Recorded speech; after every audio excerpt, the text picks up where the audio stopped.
Cauda equina is quite a rare condition. It's one of those conditions that people just don't have a working knowledge of. I had just completed a case for a client involving Cauda equina. We'd just reached an out-of-court settlement.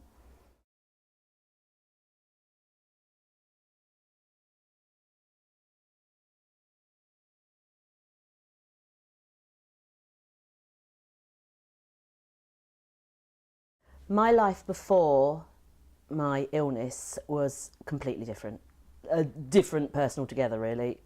Busy, working full-time, on my feet all day, out after work. And then one day I just went to bed very early with a cold and got up with the most horrific sciatic pain. I'd had a knee surgery planned and that was pushing my sick pay. So there was no way I could take any more time off, no way. And then I went numb. Front, my groin, my leg, and just, that was the strangest, scary moment.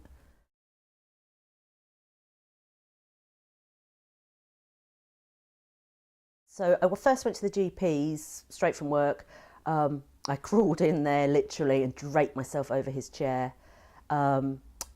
He was really reassuring. He didn't examine me but asked me if I had any tenderness on my back and if I had any incontinence issues. I'd only been numb for a couple of hours, so I didn't even know what's that got to do with any of it. This is my back, this is my leg, I'm numb. But he reassured me, it's fine, go home, rest. We won't, you won't need to see anyone for a good month with things like this. We leave it a month before we refer you to the hospital. At this point, I was quite a mess, really. Things like getting to the bathroom was impossible, so I wasn't really drinking much, and just painkillers, wash down the painkillers on a 2-hourly basis, do what you can. My partner's friends came around and his wife said, "This is ridiculous, what are you doing? You need to go to the hospital, why haven't you done that sooner?"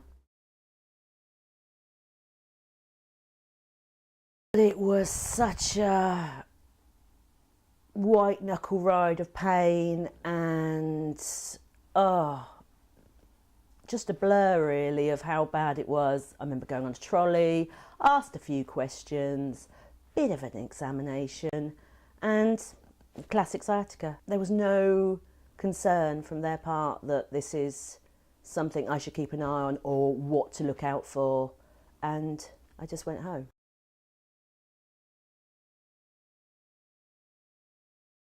I know now about the red flag things to look out for with Cauda equina, but I didn't even heard of it at that point. And I kept saying, if I was an animal, someone would have put me down.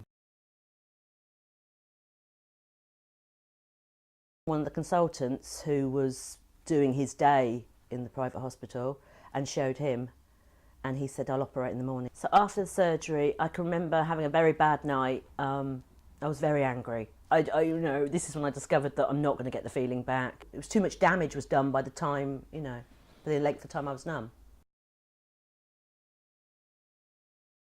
And if it wasn't for my MRI, I'd still be sat there now. The consultant said this should have happened a long time ago. I can remember ringing my mum and saying, "I'm going to do something about this. I'm going to see someone. I'm going to find a solicitor." And then Boyce Turner was put to me, as my friend knew someone who had been a client and recommended them. When I first spoke to Jayne, it was important that I understood what her concerns were. I needed to establish a rapport with her. I needed to understand the detail of her particular case. Obviously the compensation was amazing and the final hurdle, but for the hospital to admit fault, that was the icing on the cake. That was the best feeling ever. This is about the individual. This is about securing compensation for their future, to ensure that their life is the best it can possibly be, even though they've been through what is worse than most people can ever imagine.